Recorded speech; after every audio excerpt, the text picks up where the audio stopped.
It's Robert Stellick with Blue Planet Surf. This is Sam Pae with Blue Planet Surf, team rider. All right, so today we're using the foils. So today was only my third session on the stand-up paddleboard, so I'm far from being an expert. Sam's been doing it a little bit longer. How long have you been doing it? I've been learning how to get into this since February, and just within the last several months, from October, I've been foiling a lot, like mostly every day, and trying to learn the aspect behind this whole sport, this whole new sport. Yeah, so guys like Kai Lenny make it look super easy, right? They're just like flying all over the place. So when we're actually doing it, it's a lot more difficult than it looks. So we found that out, and it's kind of like learning a whole new sport, really, right? Yeah, it's really not that easy. I mean, to learn a whole new sport, it takes a whole new different balance. There's a long mass underneath there. You gotta understand the balancing aspect, paddling, and get the feel of what's going to start happening with this foil. Yeah, so I felt like since we're pretty new to it, it's probably a good time to give pointers on how to learn it, because we remember what we went through when it was on our first few rides and what the hard parts are. So what are some pointers for people that try it for the first time? Okay, so whoever wants to get into this, we highly suggest that you get behind of a boat or get behind of a jet ski and get yourself pulled in on the foil, and to learn its balance, to understand what the board does. I mean, if you're a surfer, you'll understand the whole surfing aspect, but once you get on the foil, that all changes. Your center of balance needs to play key, and understanding once this thing lifts, just to get yourself used to getting above the water, 2 feet above the water. It's a scary feeling, but it's also fun. Yeah, and like the first reaction, like when you taking off on a wave especially, like the first reaction is when you're dropping in is to lean back on your back foot and keep the nose from catching or whatever. On the foil, the thing just shoots up and you're like flying out of the water, and then as soon as the foil breaches the surface, you have no more lift and you just come crashing down from pretty high up. And the worst case scenario is if you're losing your balance sideways and the foil goes this way and you're going that way, right? So it can be pretty dangerous. You can hit your foil. I think when you first tried it years ago, you said you hurt yourself, right? In 2010, I tried it. I put a foil. There was a foil mounted on a board, and me and this other guy, Brian Kelana, we tried it. And not understanding what's going to happen, I actually got hurt. I fell backwards, and the board did some funky thing, and I ended up landing on the foil and actually cut my head open. And I had to go to the emergency room, and I had 13 stitches. From there, 2 weeks later, I needed to go to New York. Needless, that's something new that we all was not used to, not understanding what's going on. And for years, I've been wanting to try and get back into it. But now that I got more into it, I kind of understood there's 3 aspects that happens within this sport. The board can pitch front and back. There's also left and right turns, and there's also something called a roll. The board can actually roll. So, surfing mentality, you lean into your turn, then you expect the board to follow you. Where in this situation, it doesn't happen that way. You have to turn the board. You got to follow with the board. If you lean without having the board follow, that's what's going to happen. It's going to roll. The board's going to want to commit to turning one space, and then you're going to end up falling over into the other side of the rail, and that's what actually happened to me, and I ended up actually landing on the foil. Yeah, so one thing that's really important is, like, if this is the foil and you're standing on top, you always have to have that same angle as the foil. Like if this happens, you're done, right? Yes. So you always have to be straight on top of that mast of the foil. So, and it's kind of like you're flying an airplane. Like, it's, the foil's underwater, and if you lean back, it lifts. If you lean forward, it goes down. So the tricky part at first is just keeping it level, and you really have to keep the pressure on the front foot to keep it from, because the faster you go, the more it wants to lift too. So you really have to lean forward, push it down to keep the thing flying level. So and like you were saying too, like when you're catching a wave, kind of, if it's steep, you want to stay on the surface of the water until you got control. You're a little bit in front of the more slopey part of the wave, and then you can lift it up because if you lift off on takeoff right away, you just lose control, and it's really hard to control it, right? Yeah. Exactly. What I'm starting to learn now is what I call plane control. Trying to control this plane. You gotta look at your surface area, what the wave is doing. If the wave's sucking up, of course, man, surfing mentality, we'll step on the tail and make sure that we don't nosedive. What happens is, if you do that, the plane actually lifts up, and once it starts to go through that wave, it'll take off and you end up falling backwards. So what you gotta do is control that plane, bring the thing down, follow the contour of the wave until it actually levels out, and then from there you can pick up the board and pick up the foil, and then control this plane and be able to hover above the water. But it's an awesome feeling. All right, so let's talk a little bit about the equipment. So, right now we have I have the Kai foil here. The Go Foil Kai foil is my foil, which is this one's out. We have it available at our shop at Blue Planet Surf Shop. And then Sam has one of the first Maliko foils, which is a bigger surface area foil, and it's not even available yet. They're still kind of refining the design, I guess, or the strength of it. Yeah, exactly. But it'll be available soon. So for the Kai foil is recommended for either a lighter weight rider or for surfing on waves, basically. But for like the Maliko foil, it has more lift, so you can get it planing a little bit at lower speeds a little bit earlier. So that's the one that's recommended also for like downwinders and so on. So hopefully when those come in, I'm hoping to be able to go out on a windy day and just catch those open ocean runners and ride the bumps basically on a foil, right? Yeah, I'm kind of fortunate that Alex Aguirre and Go Foil team allowed me to try out their new 2017 Maliko foils. That's coming out this year, and I'm testing it. I'm using it. I'm a bigger guy, so it actually does help on catching smaller waves for a bigger guy. And then from there, later on, I'll end up mounting it on a downwind board and try it out in some downwind surf. Try it out. Yeah. So some of the first foils that Jeff Chang and I were trying out, toying behind a jet ski, and we had some kite foils, and those are made to foil at higher speeds, and they create less lift. They have less surface area, so it was a lot harder to get the hang of it because you have to go pretty fast. So when you're fast, obviously when you wipe out at high speed, it's a lot more scary. Yeah. And then that one the first one we tried at a really long mast. So then when you shoot up out of the water, you're going up really high, and then that foil had like super sharp edges too and stuff like that. So that was gnarly. I was kind of really scared the first time I tried it actually. It's yeah, I mean, and we were wearing helmet and neoprene and stuff like that, but we still hit the foil a couple times, and yeah, it was nuts. And then but then after a while, and then once we had the Kai foil, I was like, oh, this thing, you can fly at a lower speed and control it easier. Has like a really thick foil, so it just makes it a lot more controllable, I guess. Yeah, exactly. So there's a big difference between foils. Don't think just because you have like a kite foil, you can just put it on a stand-up board and use it.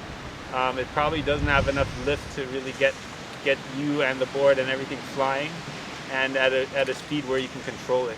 Yeah. When I first started, I have a tow-in foil that's meant for be mounted on a tow-in board with boots and bindings, and I tried that on a stand-up paddle board, and it's not really that easy. It just gives you some lift, and then from there it does all kinds of stuff. So it's not really meant for low speeds. Yeah, it's really a high aspect foil. What we have here are meant for low aspect, lower speeds and higher lift. And comparing the two, actually jumping on what I had versus what I got, night and day. This thing can catch at practically anything. And for you to try to balance and learn this sport on a lower wave, on a slower speed, makes everything a lot more easier and a lot more safer too. These foils doesn't have really sharp edges, and they're really forgiving when it comes time for you to still trying to learn this and sport. Also the mast is 24 inches, so it's not super high out of the water when you crash. So it's in a lot of ways it's safer and easier. So, and then to use the Go foils, you have to mount a tuttle box in your board, which for stand-up they recommend 20 inches from the tail to the back end of the box, and we can do that at Blue Planet Surf Shop, or Sam can do it too. You know, it's a fairly simple installation, but it has to be connected basically to the top deck glass and the bottom glass, because there's a lot of stress on that box, because, you know, obviously it's not just like a fin that side to side, it's like it carries the whole weight of the rider and the board, and, you know, it has a lot of leverage too, so that box needs to be installed really strong and solid. That's why they use a Tuttle box. You can't just put it in a regular fin box, it would just rip it right out of the board. Yeah, you make sure that you dig everything out and mount it to the top glass of your board.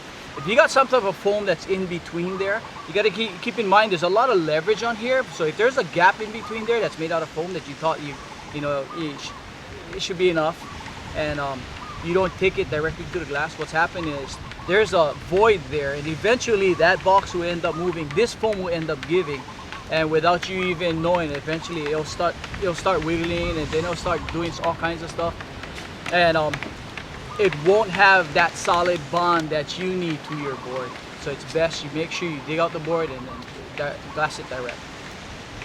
All right, so I think that's kind of the basics. Like the Tuttle boxes are available for like 90 bucks, and then the installation, we charge at our shop like 150 bucks. I don't know what Sam, you would probably do, maybe less. But anyways, so let's get back to like some of the you know, takeaways from learning how to foil. Basically, Sam has the foot straps, and I guess that helps you find the right location, but I've been using mine without foot straps, and I find it's super important before you fly the foil to be just in the right place. I don't know, maybe on that video, the drone video that John shot, maybe you can see how if I'm slightly off the center line of the board, the thing, it's just, I can't control it, it's just I just fall off of it basically. So it's really important to be on the center line of the board, and also then the front foot has to be pretty far forward. Like on my board, I have my front foot in front of the handle, and then the back foot like kind of right by the mast, or a little bit behind the mast. So when I'm there, then I can control it by leaning forward. Basically, that forward pressure on your front foot is super important. So if you don't have it far enough forward, then the foil will just kind of go out of the water too much, right? Yeah, I got foot straps. It was mounted by Alex Aguirre, and he's been taking me under his wing and showing me what he knows. And what he really stresses with foot straps is your body's always positioned in the area where it needs to be. From there, you can fine tune. If your foot is too far forward or something, you can always adjust it back. But from there, it's always there, and your body's always in that one center line. So from there, you can adjust your feet, move it on, just adjust your knees and move back or move forward. But everything's all in position. Eventually, once I start getting a little bit better, maybe I'll get out of the foot straps. I tried a couple of times and not putting my foot in the foot straps, but I always found myself exactly in the same area, then it lifts. So having it there keeps your body exactly where it needs to be, and then from there you can do an adjustment. Again, the learning curve is long. It's not easy to do, and there's just all these little tricks that you can do just to fine-tune your game when it comes time to do this sport.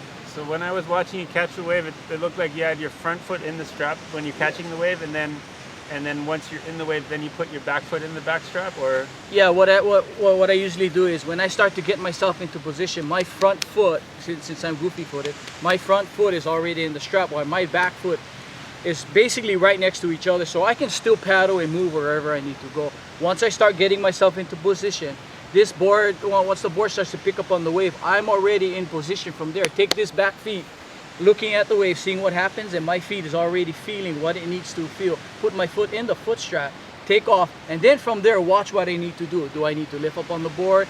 How's the wave? Is it really steep or is it really slopey? If it's not too slopey, then from there I can just pull back just a little. Then the board takes flight, and then I'm gone, enjoying and having fun. And as soon as that board lifts with a little bit of pressure on your back foot, you got to right away lean forward, right? I mean, because if you stay on that back foot, it just comes right out and you crash. It's getting to trim that board at a certain height and understanding what that foil is doing is the key point. Right from there, it is. It's not easy. Once your body starts to get in position and you trim this thing, remember now your body needs to be in the center of the board. If it's off just a little, it wants to lean one way, and then you're gonna want to turn the board, and you end up falling over. But once I get my foot in the foot straps, I'll lean back and then I'll position myself, get on the wave, and then from there I'll just trim the board.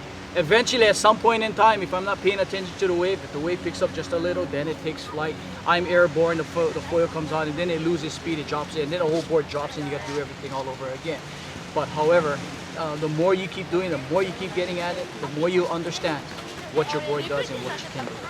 Yeah, another thing is that once you catch the wave, your board has, once you're foiling, your board has a lot less friction. So you're just kind of sliding, and if you just go straight in, you end up just outrunning the wave, and then you get into the flats and you drop off that foil and you drop down. So kind of the trick to stay on the foil is to kind of stay on that steep part of the slopey part of the wave. Yes. So you got to kind of diagonally, ride it diagonally, or stay on top of the steeper part of the wave.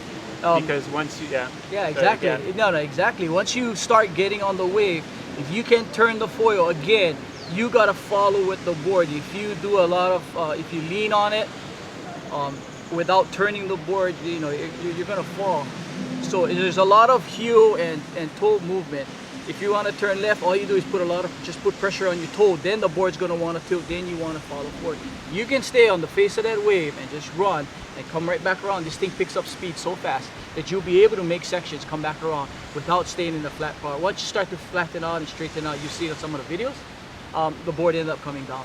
But I'm still learning to do my turns and understanding how it works. And the turning it's more like you're rotating the foil than, you're not like, it's like you said, you can't really lean onto the rail or something like on this board. If you do that, you're just gonna fall into the turn, right? Exactly. So what you have to do is really finesse the angle of the foil. Basically, you're just rotating or pivoting the foil and then following it, right? Yeah. It's like it's trying not to turn into the surfing aspect of what we do. Of course, you lean into the board will follow. In this situation, you're gonna have to tilt this board and follow with the board. And once you start getting that point, you end up flying all over the place, and you end up having fun. Yeah. So it's a super fun thing. I mean, at first I thought it's going to be impossible to learn it, and the learning curve, at first it seems like super dangerous and very, very difficult.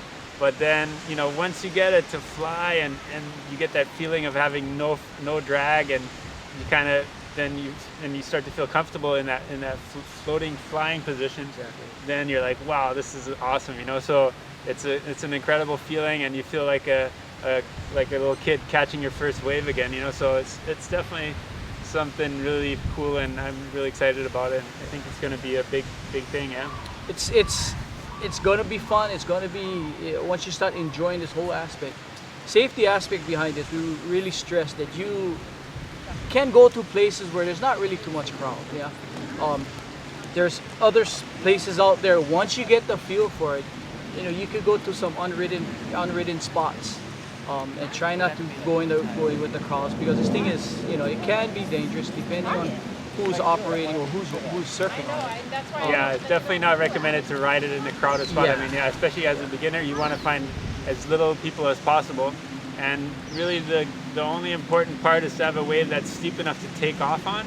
After that, you don't really need a steep wave. Like a really slopey kind of barely breaking wave is ideal for learning. And it kind of makes crappy surf fun again, right? I mean, you don't need to have good waves really to learn it anyways. And even once you're better at it, I think you can still have a lot of fun just on smaller waves, and you don't need to go in really good waves or big waves, right? You will find some spots that will be able to, there's some small surf, and once you get into it, it doesn't really look that good, but once you're on it, once you're on this wave, you gotta remember now, this foil actually feels all the energy from the bottom of the wave. Once it's down there, and once you're on it, you can actually travel for miles, or yards. I haven't got miles yet, but I got a couple of yards in. But and the depth of the water is important too. Like exactly. we hit the bottom a bunch of times and scratched our foils. It's kind of shallow where we went today, so maybe you gotta try to get familiar with the spot that you're at. The tide is important, and the depth of the water. Yeah, that plays all important key to having fun with the sport of hydrofoiling. Want to talk about boards? The length of boards? Sure. Yeah. So I was gonna say too, like, people think maybe it's gonna be easier, and maybe it's a little bit easier to catch the wave because once you're moving, the foil lifts a little bit.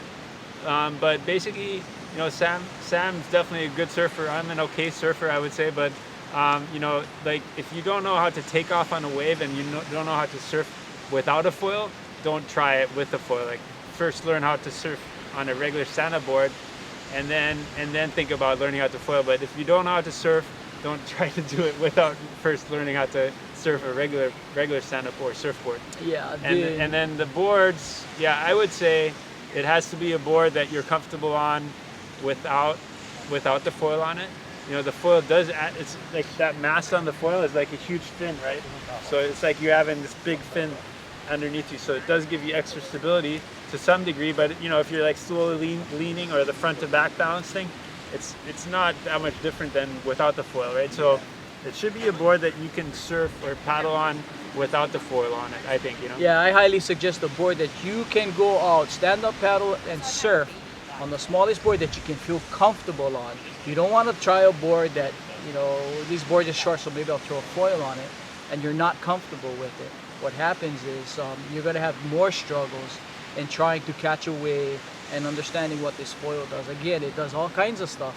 And if you're on a board that you're uncomfortable with, you're not really going to have some fun. My board's 810.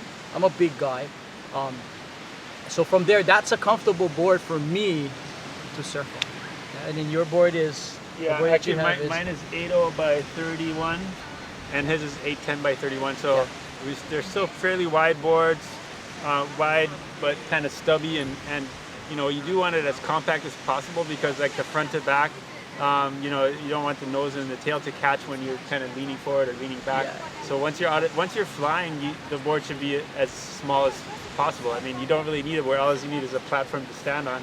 I mean, so like some of the kite foil guys, they don't even really have a board. It's just like a little platform, and you know, as soon as they foil, then they don't need a board anymore, right? Yeah, so exactly. So the smaller you can get away with, the better. And I think, like, you know, if I design one just for kite foiling, I just use a regular taro chip, but I would make the outline super straight just for speed to catch the wave, because the turning ability doesn't really matter that much. And then thick boxy rails, like kind of a stubby nose and tail. That's kind of, I think, the ideal is, but wide enough so you're comfortable even when it's rough, you know. I'd say 31. 31 works 30 good. Or, for me, probably 30. I would make it. Yeah. For me, a bigger guy, 31 works good. Yeah. Something that's floatable for you, and something you're comfortable with. Because once you start paddling on this wave, that's what you want to get yourself into position. Once you take this board, put it in position, from there you understand the wave. Foil takes over from there, and then from there you understand how to trim the plane and how to end up catching these waves. All right. Any other pointers? One thing I did learn, if you're a stand-up paddler and you're trying to go over a wave with this foil, I would highly suggest you take that nose when the wave breaks, actually dip it here, punch it through here.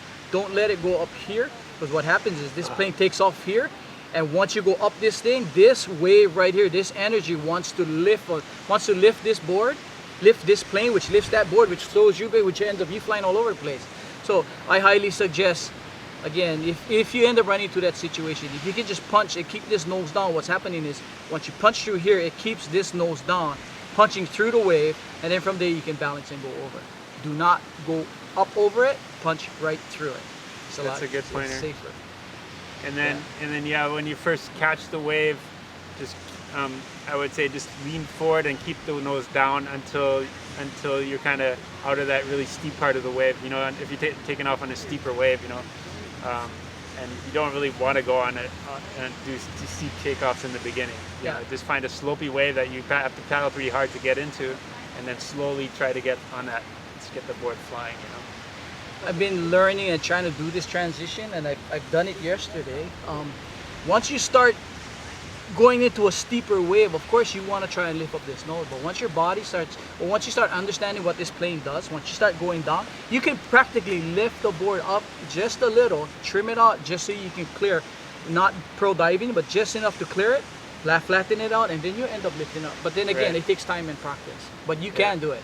But basically, basically when you're on a steep wave, you have to keep that nose pointed down into the pit, basically, to keep it from kind of going up too high. Because like you said, like we have the tendency to lean on our back foot and just kind of try to make the drop, and you can't do that on a foil, right? You just shoot out of the water.